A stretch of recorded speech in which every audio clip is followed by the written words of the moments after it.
if a bank provides financing for that very same deal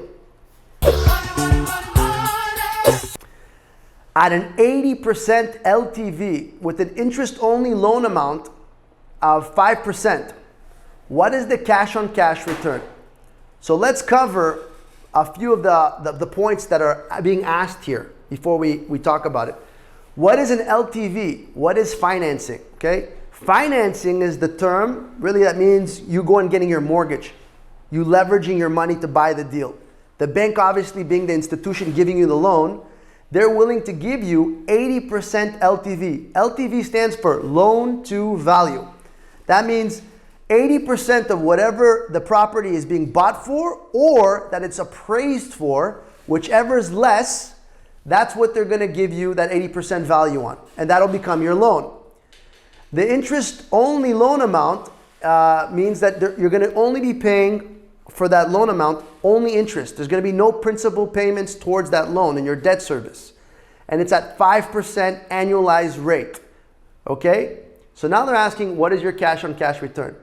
And we're going to cover that in a second. So the math here is, first you need to calculate what your LTV is and then what your debt service looks like on an annualized basis. And the first row here covers that.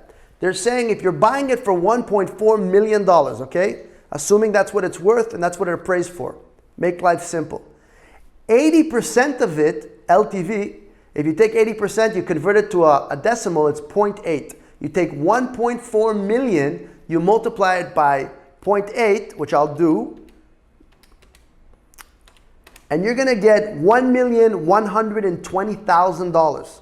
Okay, that's your loan amount based at that 80% LTV and that $1.4 million valuation. Now, how do you know what your debt service is? Well, you have your interest rate, which is interest only, very simple, basic, straightforward at 5%, and you multiply that by your loan amount, which in this case is at 1.1 million or so. So I'm going to take that 1.12 million and I'll multiply it by 5%. Okay, if those of you guys are punching in the calculator, just make it a decimal. It's 5% is 0.05, and you get $56,000 in annual debt service. Okay, now how do you get cash flow? That's a component of getting your cash-on-cash return. And remember, cash flow is a dollar amount. Cash-on-cash return is a percentage, just like cap rate. Okay, so you have your annual debt service. You have your NOI. The NOI, if you recall from the previous example, was $71,600.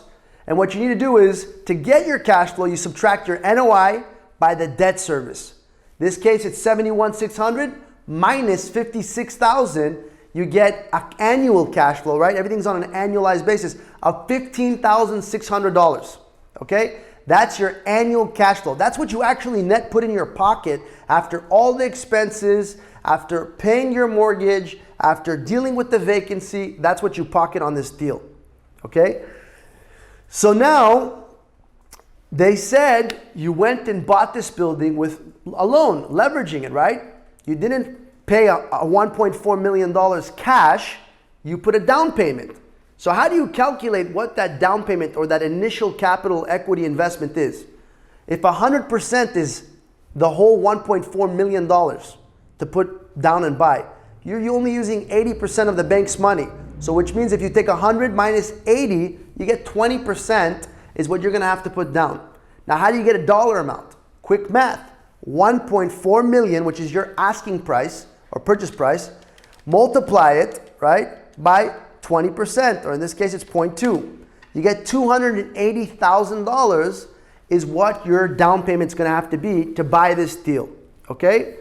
Now, that is your down payment. The annualized cash flow is $15,600. What's the math for cash on cash return? You take your $15,600 and you divide it by your down payment, which in this case is $280,000. And you end up getting a 5.57% cash on cash rate of return.